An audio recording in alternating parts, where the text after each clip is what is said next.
କୁହୁକ ଘର।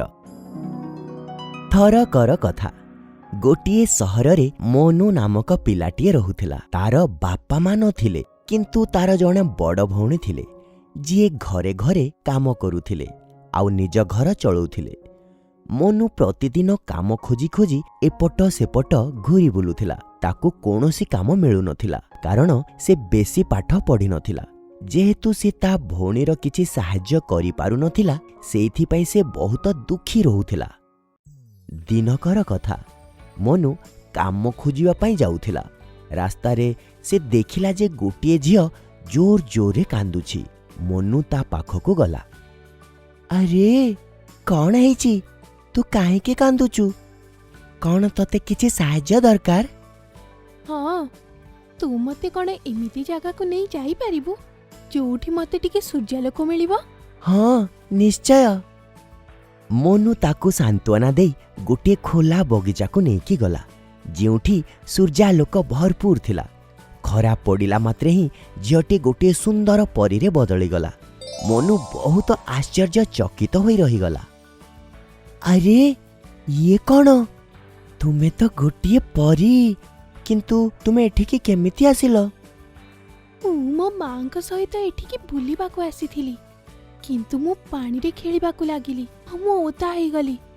ମୋ ପଙ୍ଖ ମଧ୍ୟ ଓଦା ହେଇଯାଇଥିଲା, ସେଥିପାଇଁ ମୁଁ ଉଡ଼ି ପାରୁନଥିଲି। ଆଉ ମା କହିଥିଲେ କି ଯେତେବେଳେ ତୁ ଠିକ୍ ହେଇଯିବୁ ଆସିଯିବୁ। ଆଉ ମୁଁ ମୋ ପଙ୍ଖର ଶୁଖିବାର ଅପେକ୍ଷାରେ ଥିଲି। ମତେ ଠିକ୍ କରିବାରେ ତୁ ମୋର ବହୁତ ସହାୟତା କରିଲୁ। ତୁ ଜଣେ ବହୁତ ସଚ୍ଚୋଟ ପିଲା। ମୁଁ ତୋର କିଛି ସାହାଯ୍ୟ କରିବାକୁ ଚାହୁଁଛି। ପରୀ କୁହୁକ ବାଡ଼ି ବୁଲେଇଲା ଆଉ ତା ହାତରେ ଗୋଟିଏ ଚିତ୍ରପଟ ଆସିଗଲା। ସେ ଚିତ୍ରପଟରେ ଗୋଟିଏ ବହୁତ ବଡ଼ ଘର ତିଆରି ହୋଇଥିଲା। ପରୀ ସେ ଚିତ୍ରପଟଟିକୁ ମନକୁ ଦେଇ କହିଲା, ନେ, ୟାକୁ ନିଜ ଘରର କାନ୍ଥରେ ଲଗେଇଦବୁ ଆଉ କାମ ଖୋଜିବାରେ ବାହାରି ପଡ଼ିବୁ। ରାସ୍ତାରେ ଯଦି ତତେ କୋଉଠି ବି ଏମିତି ଘର ଦେଖାଯିବ, ତ ସେଇ ଘର ଭିତରକୁ ଯିବୁ। ସେଠି ତତେ ଆବଶ୍ୟକତା ଅନୁଯାୟୀ ସବୁ ଜିନିଷ ଦେଖାଯିବ ଆଉ ତୁ ସେଇ ଜିନିଷକୁ ବାହାରକୁ ନେଇ ଆସିବୁ ଯାହା ତତେ ଦରକାର ଥିବ। ଯଦି ତୁ ଲୋଭ କଲୁ, ତ ଘରଟି ହଠାତ୍ ଅଦୃଶ୍ୟ ହେଇଯିବ। କିନ୍ତୁ ହଁ, ଯଦି ତୁ ଅନ୍ୟ କାହାରି ସାହାଯ୍ୟ କରିବାକୁ ଚାହିଁବୁ, ତାହେଲେ ସେ ଘରଟି ତତେ କେବେ ବି କୌଣସି ଠାରେ ବି ଦେଖାଯିବ। ତୁ କେବେ ବି କାହାକୁ ଘର ଭିତରକୁ ନେଇକି ଯିବୁନି, ନହେଲେ ତତେ କିଛି ବି ଦେଖାଯିବନି। ଏଇଆ କହି ପରୀ ନିଜ ଦେଶ ପରୀ ଲୋକକୁ ପୁଣି ଫେରିଗଲା। ମୋନୁ ଚିତ୍ରପଟକୁ ନେଇ ନିଜ ଘର ଆଡ଼କୁ ଚାଲିଗଲା ଆଉ ଘରେ ନିଜ ଭଉଣୀକୁ ସବୁ କଥା କହିଲା। ତାପରେ ଚିତ୍ରପଟକୁ ଘରର ଗୋଟିଏ କାନ୍ଥରେ ଲଗେଇଦେଲା ଆଉ ତା ପରଦିନ ନିଜ କାମରେ ପୁଣି ବାହାରି ପଡ଼ିଲା। କାମ ଖୋଜି ଖୋଜି ସେ ଯେତେବେଳେ ବହୁତ ଥକିଗଲା, ତ ହଠାତ୍ ତାକୁ ସେଇ ଘରଟି ଦେଖାଗଲା। ମୋନୁ ଘରଟିକୁ ଦେଖି ବହୁତ ଖୁସି ହୋଇଗଲା ଆଉ ସେ ଘର ଭିତରକୁ ଗଲା। ଆରେ ୱାଃ, ଏଠାରେ ସବୁ ଜରୁରୀ ଜିନିଷ ଅଛି। କିଛି କଥା ନାହିଁ, ମୋତେ ତ ଦିଦିଙ୍କ ପାଇଁ ପୋଷାକ, ଖାଇବା ପାଇଁ କିଛି ଆଉ ଘର ପାଇଁ ଜିନିଷ ଦରକାର ଥିଲା। ମୋନୁ ଘରର ସବୁ ଜରୁରୀ ଜିନିଷ ଅଳ୍ପ ଅଳ୍ପ ନେଇଗଲା ଆଉ ନିଜ ଘର ଆଡ଼କୁ ଚାଲି ଆସିଲା। ତା ଦିଦି ମୋନୁ ହାତରେ ଏତେ ବେଶୀ ଜିନିଷ ଦେଖିଲା ତ ବହୁତ ଖୁସି ହୋଇଗଲା। ଦିନକର କଥା, ତା ପଡ଼ୋଶୀ ଘରେ ବୁଢ଼ୀ ସ୍ତ୍ରୀ ଲୋକଟିଏ ରହୁଥିଲେ, ଯିଏକି ହଠାତ୍ ବହୁତ ରୋଗରେ ପଡ଼ିଗଲେ। ଔଷଧ ଦୋକାନ କିଛି ପାଖରେ ନଥିବା କାରଣରୁ ମୋନୁ ଭାବିଲା ଯେ ଯଦି ତା ପାଖରେ ସେ ଘରର ଠିକଣା ଥାନ୍ତା, ତ ବହୁତ ଶୀଘ୍ର ଜେଜେମାଙ୍କୁ ଔଷଧ ଆଣି ଦେଇପାରିଥାନ୍ତା। ମୋନୁ ଏତିକି ଭାବିବା ମାତ୍ରେ ହିଁ ହଠାତ୍ ସେ କୁହୁକ ଘରଟି ତା ସାମ୍ନାରେ ଦେଖାଗଲା ଆଉ ସେ ଦୌଡ଼ିକି ଘର ଭିତରକୁ ଗଲା ଆଉ ଜେଜେମାଙ୍କ ପାଇଁ ଔଷଧ ନେଇ ଆସିଲା। ଏମିତି ଭାବରେ ମୋନୁ ପାଖ ପଡ଼ୋଶୀ ଲୋକଙ୍କର ସାହାଯ୍ୟ କରିବାକୁ ଲାଗିଲା। ମୋନୁକୁ ବହୁତ ଖୁସି ଦେଖି ତା ସାଙ୍ଗ ସୋନୁ ଭାବିଲା ଯେ ମୋନୁ ତ କିଛି କାମ କରୁନି, ଏତେ ଖୁସି କେମିତି ରହୁଛି ଆଉ ଲୋକଙ୍କର ଏତେ ସାହାଯ୍ୟ କେମିତି କରୁଛି ସେ। ଏଇଟା ଭାବି ସୋନୁ ତା ପଛେ ପଛେ ଗଲା। ତା ପଛେ ପଛେ ଗଲା ପରେ ହଠାତ୍ ସୋନୁ ଦେଖିଲା ଯେ ମୋନୁ ଗୋଟିଏ ଘର ଭିତରକୁ ଗଲା ଆଉ ସେଠାରୁ ବହୁତ ଜିନିଷ ନେଇ ବାହାରକୁ ଆସିଲା। ଆଚ୍ଛା, ତ ଏମିତି କଥା, ମୋନୁ ଏସବୁ ଜିନିଷ ଏଇଠୁ ନେଇକି ଆସୁଛି।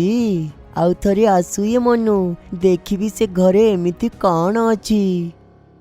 ता परदिन सोनू मनु पछे पछे सेई घर भितरकू जीवा पई प्रस्तुत हो गला। आउ से ता पछे पछे घर भितरकू चलीगला। घर भितरे सबु जरूरी जिनिस को देखी से खुशी हो गला।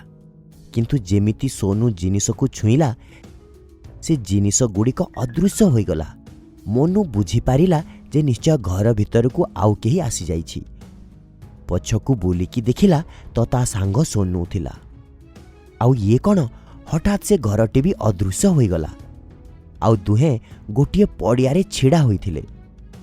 सोनू तू भितर को काहेकि आसिलु? हासिबा पूर्वरु मते पचारि थांतु ना, किछि दरकार थिला तो मते कहि देई थांतु। पछे पछे आसिबा कौन दरकार थिला? एबे मु कौन करिबी? घर तो अदृश्य होई गला। एबे तो मु काहाकू भी सहाय्य करि पारिबिनी। किंतु ए सबु कौन हैला?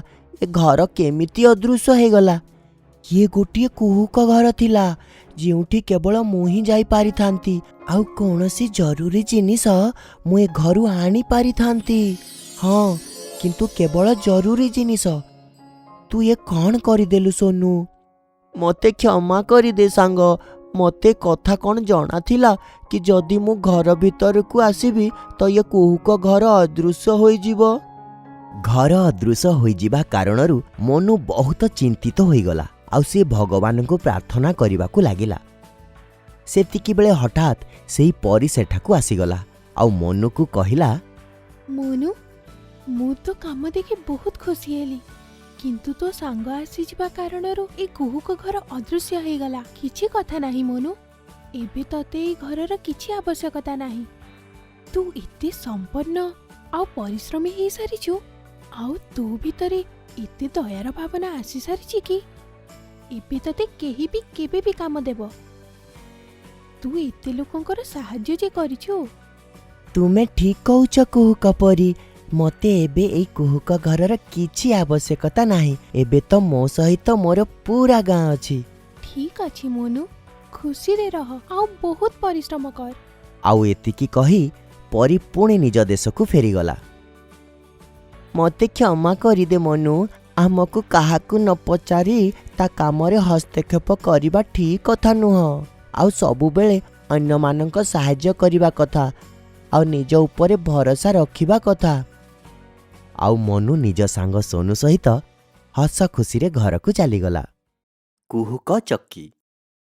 गोटिए गाँ रे रामू आउ श्यामू नामक दुई भाई रहुथिले।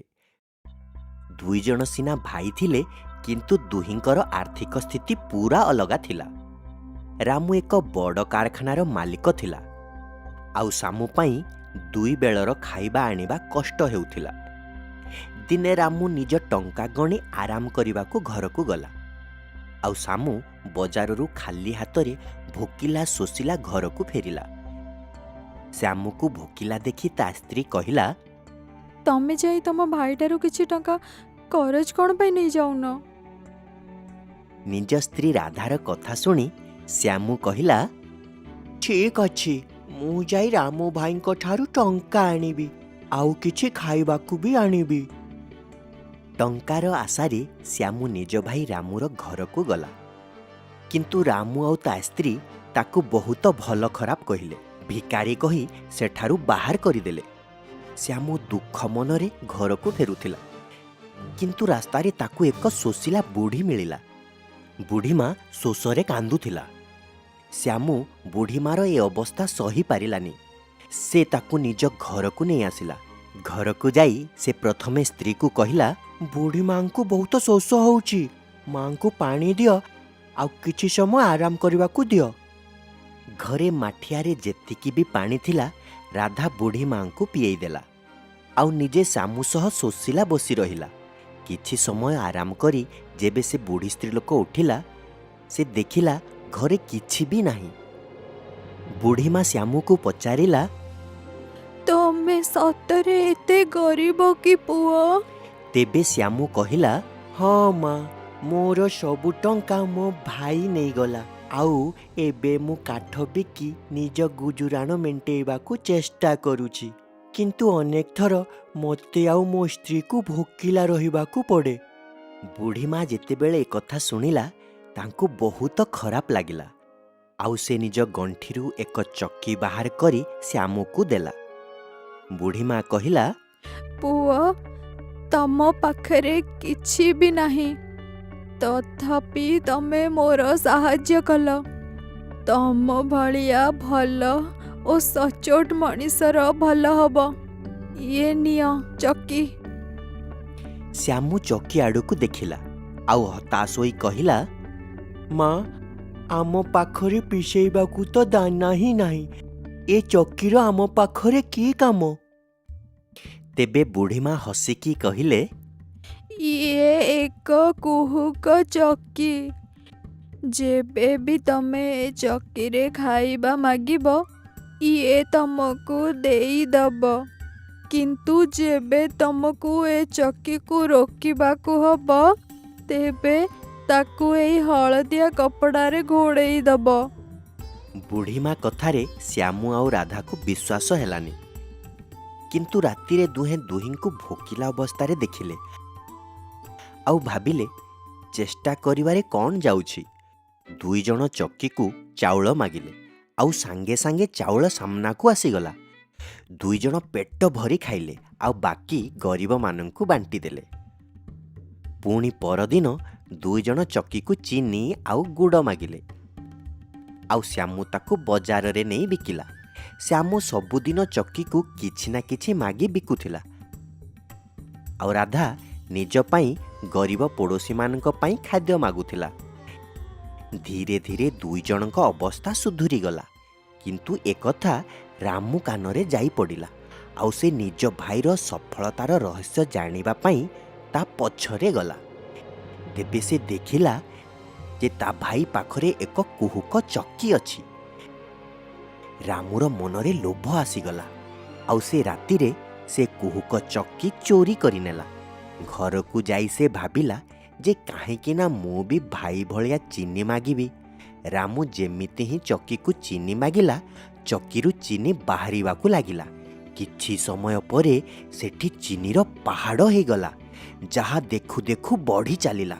ରାମୁ ତାପରେ ଚକିକୁ ଅଟକାଇବା ପାଇଁ ବହୁତ ଚେଷ୍ଟା କଲା, କିନ୍ତୁ ଚକି ତ ଚିନିର ପାହାଡ଼ ଆହୁରି ବଡ଼ କରୁଥିଲା। ଦେଖୁ ଦେଖୁ ରାମୁ ଚିନିର ପାହାଡ଼ ମଝିରେ ଫସିଗଲା। ପିମ୍ପୁଡ଼ି ଆଉ ଜନ୍ଦା ତାକୁ କାମୁଡ଼ିବାକୁ ଲାଗିଲେ। ସବୁ କବାଟ ବନ୍ଦ ହେବା ଯୋଗୁଁ କେହି ମଧ୍ୟ ତାର ସହାୟତାର ଶବ୍ଦ ଶୁଣି ପାରୁନଥିଲେ। ଶେଷରେ ସେ ଚିନିର ପାହାଡ଼ରେ ଚାପି ହେଇ ମରିଗଲା। ଏହି କାହାଣୀରୁ ଆମକୁ ଶିକ୍ଷା ମିଳେ କି ସବୁବେଳେ ଦରକାରୀ ମଣିଷଙ୍କର ସାହାଯ୍ୟ କରିବା ଉଚିତ ଆଉ ଲୋଭରୁ ସବୁବେଳେ ଦୂରରେ ରହିବା ଆବଶ୍ୟକ।